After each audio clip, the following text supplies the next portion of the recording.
Hi welcome to third episode of land loss web series. ఈ వీడియోలో మనము అసలు ఎన్కమ్రెన్స్ సర్టిఫికేట్ ఏంటో తెలుసుకుందాం.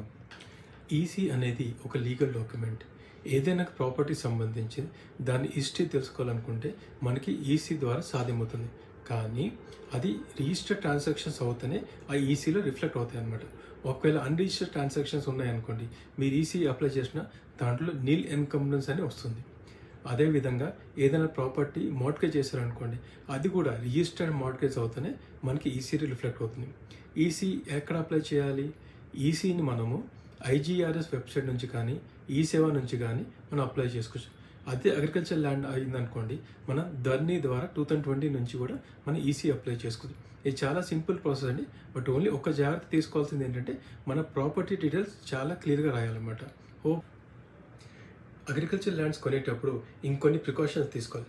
సాధారణంగా అగ్రికల్చర్ ల్యాండ్స్ పిఎస్సిఎస్ కానీ కోఆపరేటివ్ సొసైటీస్ కానీ మార్ట్గేజ్ చేస్తూ ఉంటారు. అవి దాదాపు అన్ని సందర్భాల్లో అన్రిజిస్టర్డ్ అగ్రిమెంట్ ఆఫ్ మార్ట్గేజ్ ఉంటుందన్నమాట. అలాంటి సందర్భాల్లో మనం కొనేటప్పుడు ఎవరైతే ల్యాండ్ అమ్ముతున్నారో వాళ్ళని 2 క్వశ్చన్స్ అడగాలి. ఒకటి, మీ దగ్గర ఒరిజినల్స్ ఉన్నాయా లేవా?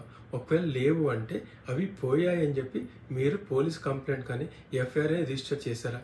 అదేవిధంగా పేపర్ పబ్లికేషన్ ఇచ్చారా? ఇలాంటి చిన్న చిన్న జాగ్రత్తలు తీసుకొని మీరు ఇన్వెస్ట్మెంట్ డెసిషన్ తీసుకోవాలి. Hope you find this video useful. Thank you.